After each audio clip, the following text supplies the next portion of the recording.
Hello everyone. Today we are going to discuss one more lecture in the video lecture series of Human Values and Professional Ethics. Subject code is KVE 401, which has been suggested by AKTU, Abdul Kalam Technical University. My name is Shikha Gautam and I am Assistant Professor in CSC Department in Kind Group of Institution. Okay, so today we will continue the discussion of harmony in existence. You can see the link of previous lecture in description. Okay, so this is the diagram of existence. तो आज हम इस चित्र को समझने की कोशिश करेंगे. ये existence का डायग्राम या चित्र है. इस चित्र के साथ साथ हम ये भी समझने की कोशिश करेंगे कि इस पूरे existence में ह्यूमन की क्या भागीदारी होनी चाहिए और क्या भागीदारी है. ठीक है, आगे बढ़ते हैं. तो प्रीवियस लेक्चर में हमने डिस्कस किया था कि किस तरह से हम एग्जिस्टेंस को कोएग्जिस्टेंस मान रहे हैं और किस तरह से ये यूनिट्स जो है जो एग्जिस्टेंस को क्रिएट कर रही हैं, these are submerged in space. Okay, तो जब हम हार्मनी की बात करते हैं, हार्मनी इन एग्जिस्टेंस की बात करते हैं, तो हम कोएग्जिस्टेंस की बात करते हैं, यानी कि जितनी भी यूनिट्स हैं वो सब आपस में अपनी भागीदारी को स्वीकार कर रही हैं और निर्वाह भी कर रही हैं. तो एक और बार समझते हैं इस डायग्राम की फॉर्म में कि ये जो एग्जिस्टेंस है ये यूनिट्स और स्पेस से मिलकर बना हुआ है.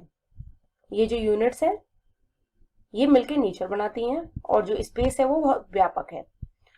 इसकी कुछ प्रॉपर्टीज की हमने भी बात करी थी, जैसे कि यूनिट्स जो है वो लिमिटेड इन साइज है और जो स्पेस है वो अनलिमिटेड है. शून्य जो है वो अनलिमिटेड है.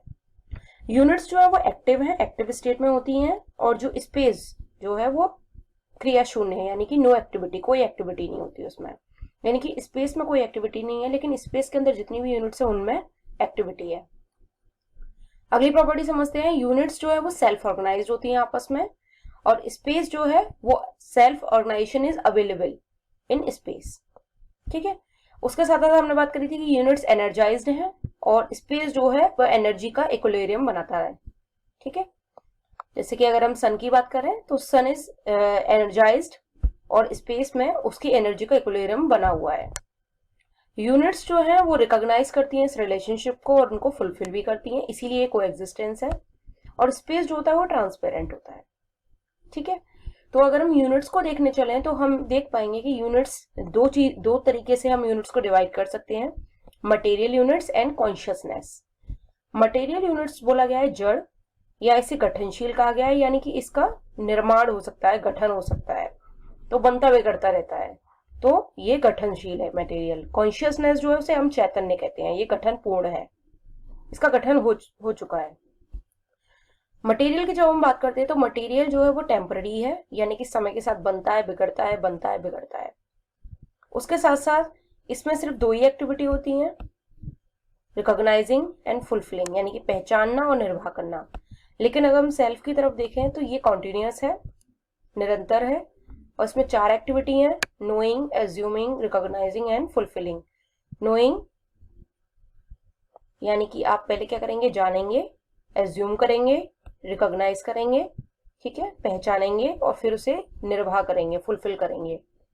मटेरियल को अगर हम देखें तो मटेरियल जो है उसमें 2 अवस्थाएं हमारी काम करेंगी.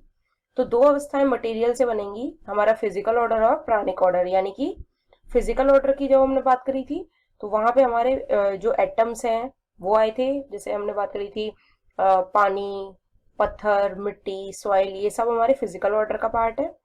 और जब हम प्राणिक ऑर्डर में बात कर रहे थे तो प्राणिक ऑर्डर में हमारे पेड़ पौधे आ रहे थे. इसी तरह 2 और हमारी अवस्थाएं थी, animal order and human order.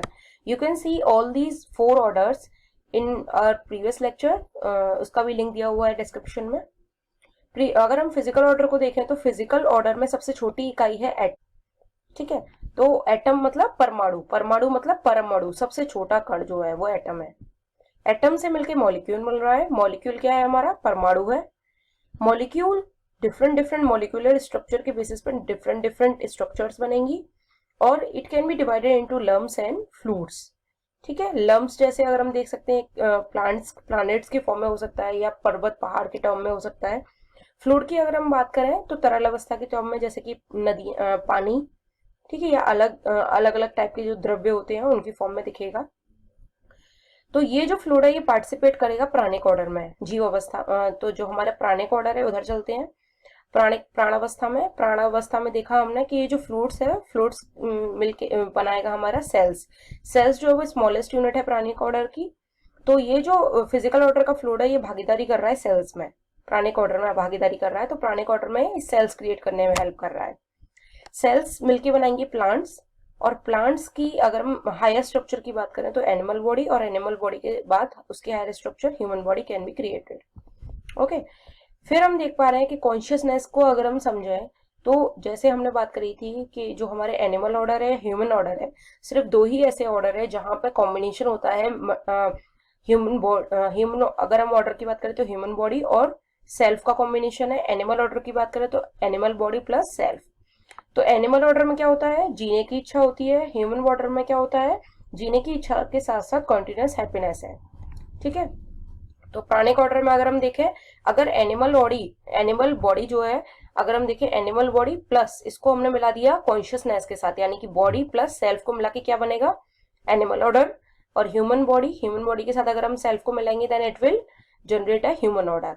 Okay, तो यहाँ पे अगर हम देखें कि चार बेसिक प्रॉपर्टी देख लेते हैं इन चारों अवस्थाओं की। तो फिजिकल ऑर्डर की बेसिक प्रॉपर्टी क्या है, एग्जिस्टेंस में रहना। प्राणिक ऑर्डर की बेसिक प्रॉपर्टी क्या है, ग्रोथ। और एनिमल ऑर्डर की बेसिक प्रॉपर्टी है जीना, विल टू लिव, जीना चाहता है एनिमल ऑर्डर में बस। और ह्यूमन ऑर्डर में क्या है कि जीना चाहेगा लेकिन विथ कॉन्टिन्यूअस हैप्पीनेस। ठीक है, तो इतनी बात समझ में आती है। अब आगे बढ़ते हैं ह्यूमन ऑर्डर। तो अगर हम ह्यूमन ऑर्डर को समझें तो यहाँ हम देखते हैं कि ह्यूमन ऑर्डर में जब ह्यूमन जीना चाहेगा देन अगर वो सही से जीना चाहता है इन हार्मनी, सही से जीने का मतलब हार्मनी में अगर जीना चाहता है तो it required right understanding. Right understanding उसकी एक्टिविटी में दिखाई देगी, और राइट अंडरस्टैंडिंग से राइट फीलिंग जनरेट होंगी। Then it will give a definite human conduct, यानी कि ये आचरण पूर्णता देगा जिससे कि निश्चित मानवीय आचरण दिखाई देगा। सो this is about human order. किस तरह से, तो इस तरह हम समझ पा रहे हैं कि ये एग्जिस्टेंस का चित्र है जिसमें कि हम समझ रहे हैं कि किस तरह से ये चारों अवस्थाओं की भागीदारी है और ह्यूमन की भागीदारी किस तरीके से है। तो ह्यूमन की भागीदारी क्या है कि राइट अंडरस्टैंडिंग से, सही समझ से, to live with right understanding and right feeling, and it will generate a definite human conduct. So this is a very important topic. Now move forward. Okay, अब ये समझते हैं कि जब हम फिजिकल ऑर्डर की बात करते हैं तो फिजिकल ऑर्डर जो है वो अपने आप में भी साइकिल है, साइकिल में काम करेगा। इसी तरह प्राणिक ऑर्डर भी अपने आप में साइकिल में काम कर रहा है, और ये दोनों मिलके भी आपस में साइक्लिक काम करते हैं। तो फिजिकल ऑर्डर में देखें तो किस तरह से साइक्लिक वे में काम कर रहा है। तो अगर हम देखें कि छोटे से छोटे एटम से, जैसे कि हम जल की बात कर लेते हैं, पानी की, तो अगर हम देखें कि पानी सबसे पहले भाप के रूप में बदल के जाएगा, भाप के रूप में बदलेगा, उसके बाद वो बारिश होगी, बारिश होने के बाद वो जो जल है वो समुद्र में जाएगा, और फिर से वापस से वो भाप बनेगा, फिर से जल बनेगा। तो इस तरह से क्या होता है, एक साइक्लिक ऑर्डर क्रिएट करता है। प्राणिक ऑर्डर की अगर हम बात करें तो प्राणिक ऑर्डर में जैसे कि हम देख रहे हैं क्या हो रहा है, सीड जो होता है उससे प्लांट बनेगा, प्लांट से सीड बनेगा, सीड से प्लांट बनेगा। तो ये भी कंप्लीटली साइक्लिक है। अब देखते हैं कि फिजिकल ऑर्डर और प्राणिक ऑर्डर आपस में साइक्लिक कैसे हैं। तो फिजिकल ऑर्डर की अगर हम बात करें तो फिजिकल ऑर्डर में जैसे हम देखें कि अगर जो सॉइल है, सॉइल से प्लांट बनेगा, प्लांट से सॉइल बनेगा, सो प्लांट से सॉइल, सॉइल से प्लांट्स, ये पूरा साइक्लिक प्रोसेस है। तो this is also cyclic. Physical order में भी साइक्लिक प्रोसेस हम देख रहे हैं, प्राणिक ऑर्डर में भी, और फिजिकल ऑर्डर और प्राणिक ऑर्डर के बीच में भी साइक्लिक प्रोसेस है। Okay, next one. तो अगर हम ह्यूमन ऑर्डर को देखें, लेकिन ह्यूमन ऑर्डर में हमें साइक्लिक प्रोसेस दिखाई नहीं देता, क्योंकि ये जो प्रोसेस है राइट अंडरस्टैंडिंग, राइट लिविंग, उसके बाद डेफिनेट ह्यूमन कंडक्ट, तो इस तरह का जो विकास है, जो सेल्फ के साथ विकास हो रहा है, ये विकास जो है वो साइक्लिक नहीं है। Okay, thank you so much, and we will provide you more videos on human values. Thank you.